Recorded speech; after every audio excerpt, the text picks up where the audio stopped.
If this is what Christianity is, I really have better things to do with my time. We had only been dating a couple years, and that started to change. We'd go, hey, well, we don't kick kids out of this family. That was really challenging because he had a really hard life before he came to our house. 4 or 5 or 6 kids come and go from our home in a single year. And the darkness doesn't understand it, but I'm gonna kick the door in for you.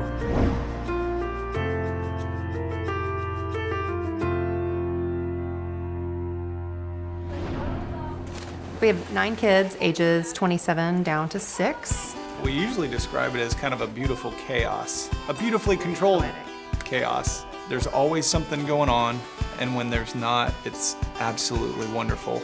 Because it's like, oh, where did this quiet come from? It's really, really nice. Let's enjoy it for as long as we possibly can. Having a big family can be challenging at times, but I think it really teaches you about how to love people and how to learn from your mistakes and navigate conflict and all of this stuff, and I wouldn't trade it for anything. Our oldest is Brandon, and he's now an adult and out on his own. We adopted him when I was 6. He was the first child we adopted when he was 16. That was really challenging because he had a really hard life before he came to our house. And then we have Gannett, and she's also out on her own. She's competitive like we are, so our board games could get kind of heated. It's a ton of fun to hang out with her. And then we have our oldest biological daughter, Macy. I work as a lifeguard, I'm in theater, I play guitar. I'm really focusing on my school's clinical program and being in band. I play the flute. I like to read a lot, like to fish, play video games, that kind of stuff.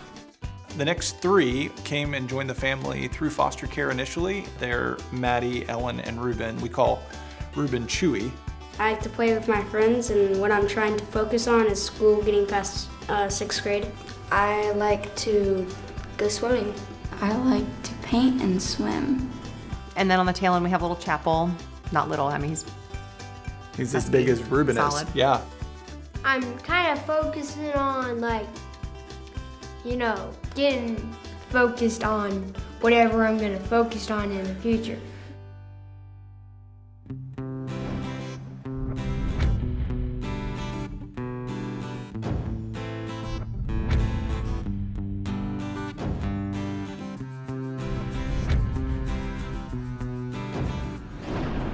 He's really dedicated to teaching us how to be kind and how to interact with others and how to resolve conflict in a biblical way. One of his best traits as a father.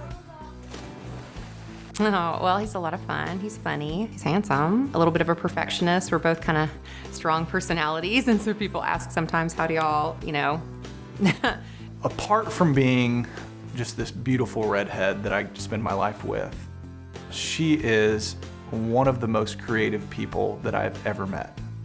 Anytime that we go on an adventure, there's always an attempt to try and catch a wild animal and lasso it or something. And so she's just adventurous and wild like that, and it makes life so much fun. I'm the youngest of 3 kids, and have a great family that would remind you of the Cleavers. Really was raised in the church. I think I kind of joke with the kids that that's probably the first place I ever went when I was probably 3 days old, was to church. We grew up going to church, but it was really a nominal Christian faith. We went to church on Sundays, we might have prayed at a few meals, we might have talked about God ever so often. If this is what Christianity is, then I really have better things to do with my time. We met on a blind date. I was 14 and she was 16, and one of my high school buddies called kind of in a panic and said, I'm going to meet my girlfriend and her best friend. They told me to bring a friend. So the friend that he brought was Bruce. The 2 of them are out in front of this house. I'm in the passenger seat. I look out the window and I'm like, oh my goodness. If that girl is the girl that I'm supposed to spend time with for this afternoon, we are all in trouble, because she was way prettier than any girl that I'd ever spent any time with. How do I put my tongue back in my mouth because it's dragging on the ground? And we dated for 4+ years. It sounds silly when you're 14 and 16 years old, but I really feel like we knew pretty quickly that this was it.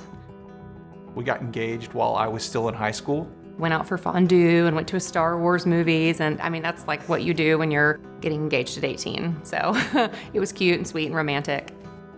If we could have gotten married in high school, we probably would have. We could have gotten our parents' blessing. I remember one time just kind of telling her, I don't think I believe in God. Going into my senior year of high school, I remember I had this family where mom and dad cared for each other, they were together, provided for well. I was an athlete, I had lots of friends, I did well in school. I had this girlfriend who was beautiful and who everybody was like, oh my gosh, like, Bruce, you've kind of got it, and was just absolutely empty inside. Bruce's faith in high school, I would say he was probably to some extent kind of going through the motions. We had only been dating a couple years, and that started to change. I think he felt convicted about some things and maybe the way that he treated or interacted with other people, and started to take a hard look in the mirror at things that he needed to change. As he started to, I think, really dig deeper into Scripture and really have a closer relationship with God, his behavior did shift quickly. And so I was just curious, is this for real? Is this the man that he's becoming? And ultimately it was. I don't really have any interest in dabbling in Christianity. If you're real, then me committing my life to you should revolutionize everything about me. God just said, look, I shine in the darkness, and the darkness doesn't understand it, but I'm gonna kick the door in for you.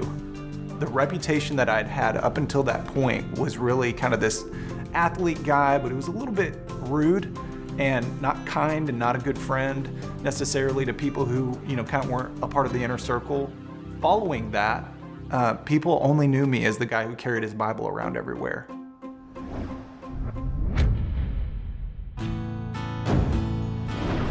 Denise looked at me and was like, what do you think about becoming foster parents? And I just remember kind of going, well, okay. We moved into our first home as newlyweds, and we had Macy, and we had our 3-bedroom, 2-bath setup, and we had just had that empty room.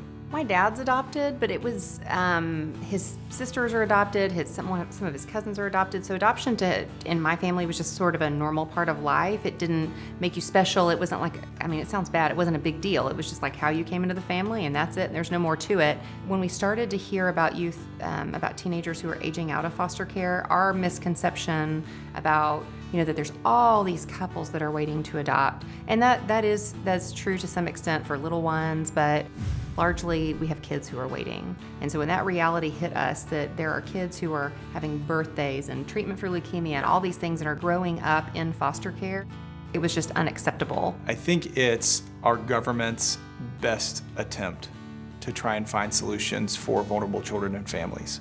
When a child's being neglected or abused and that parent needs to spend some time working services and kind of getting their life back together, often just getting them off drugs. Historically, we have kind of gone, hey, we're just going to house these kids in these kind of children's homes, even though their parents are still alive. But over time, we've realized that children don't thrive in those situations. We need a place for that child to go where they can be safe, where they can be cared for, where they can heal. God created us to be raised in families. We've cared for about 25 kids, but that counts ours that are ours forever. And so early on in fostering, when we were just fostering, basically, we had a lot of kids come and go, several in a year. And so it wouldn't be unusual for us to have 4 or 5 or 6 kids come and go from our home in a single year. On average, over the years, kids usually stayed with us about 7 months and then would be reunified with their parents or go to stay with a relative. That was always the priority, and biblically that's the priority as well, right? We had a little girl who came to us when she was 4 years old, but she was functioning on like a 12 to 18-month-old level. She only knew 2 words, TV and mommy. She called everybody mommy. She would run up to complete strangers and give them a big hug. And when people would see her, they would go, oh, that's so sweet. And we'd go, no, that's trauma, because it means she doesn't understand who's safe. So she's just giving herself to everybody. But she was with us for 14 months. And in the time that she was with us, she got out of diapers and she had all kinds of breathing treatments and things like that. She had all kinds of therapy and access that tax dollars go to pay for, that we got to be helpful in stewarding her life. She got to build a relationship with her biological dad, which had not really happened to that point in her life. And then she was reunified with her mom. It's a little dangerous to talk about the 153 million orphans in the world. It's a little dangerous to throw out the 400,000 kids who are in foster care in the United States and the over 100,000 who are waiting to be adopted and the 25,000 that are aging out of foster care. The danger is that we get into those statistics and we just kind of glaze over of like, we've got a response to this. And it's not just to kind of give blankets and teddy bears to these kids whenever they're transitioning from one home to another, because they don't need more blankets and teddy bears. They need families.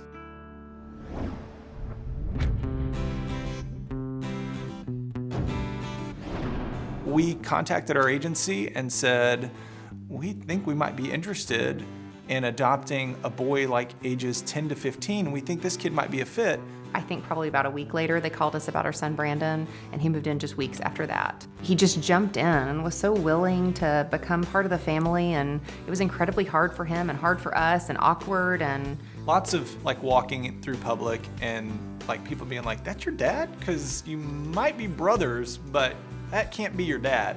There's actually only 11 and a half years difference between he and I. There were certainly times where people were like, maybe your parents just can't handle you, whenever behaviors and things from his own trauma and childhood would come up. I just remember a sweet time. We were shooting baskets in our backyard.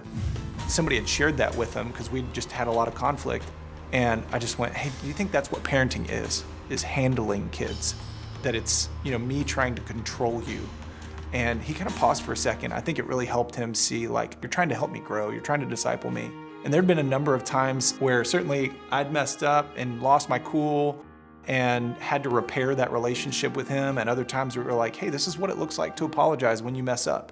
I do vividly remember times where he'd just go, I don't want to be adopted anymore. We'd go, hey, well, we don't kick kids out of this family. You're a first-time parent to a teenager at some point when your kids grow up and become teenagers. You just got plunged into it. We got plunged into it. We laugh a lot with him about our early parenting days. And he's very convinced now that we've totally gone soft. So when he talks to his younger sisters, he's like, oh, if you knew what mom and dad did when I was a teenager. And it's true, because we had big ideas about how we were gonna do this right. There's just no such thing as a professional parent. You can go and read all the books you want, but we're all kind of sinners raising sinners, trying to draw close to God.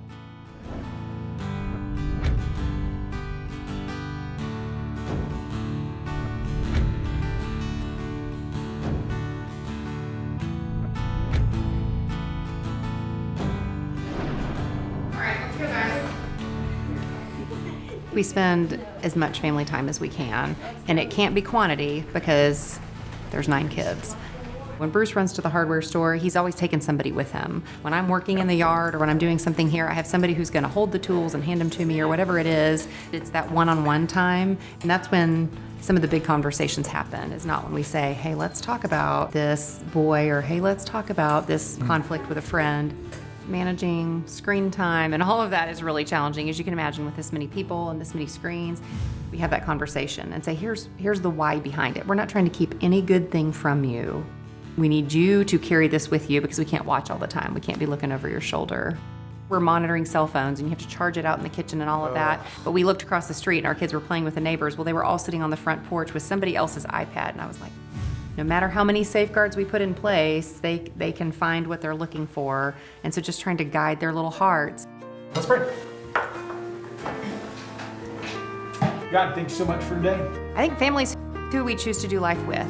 That's been these people who we've gathered in our arms and are here forever. It's been kids that we've told our children, this is your brother or your sister. It could be a week, a month, a year, for however long they need it. They're part of our family. And so it's affected the way that our kids view things, because what was yours yesterday is not yours today. And this is your room, but you may be moving tomorrow, or you may have someone staying with you. And we're gonna pull this chair up to the table and make room for one more. I think it's allowed our kids kind of broaden their understanding of what family is, and certainly who God is. I mean, this was several years ago, but I was driving down the highway with our kids. I was taking our son to one of his Little League football games. Everybody's in the car, but you weren't with us.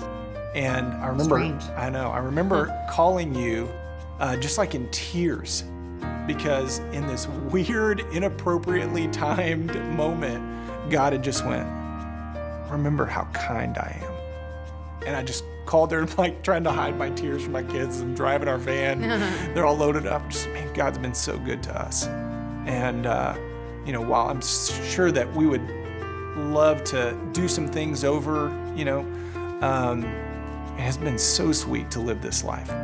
And we look forward to the day that we get to just kind of fall into Jesus's arms and have him go, Hey, well done, good and We're faithful gonna be servant. real tired. I'm ready. I'm ready for that day. Yeah. A mom of some of the students at our church approached us and said, hey, would you help me start a foster adoption ministry here at our church? And so we started Embrace Texas. It officially kind of launched in 2007. That ministry has continued to grow. Denise is the executive director of it. Really has grown to have a national impact.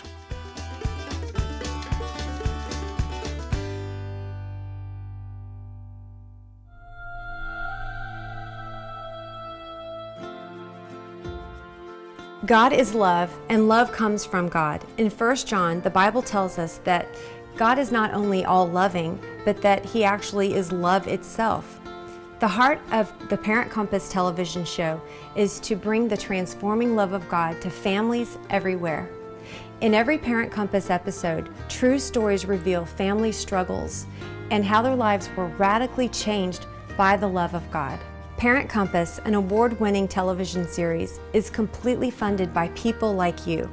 If you have been touched by God and you want to share God's love to others, would you please pass it on?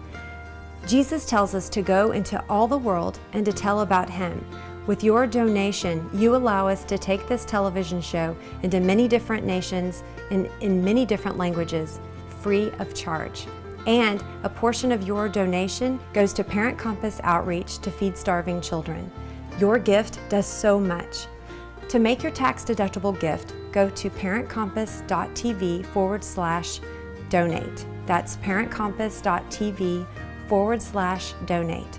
And thank you for sending love and hope around the world.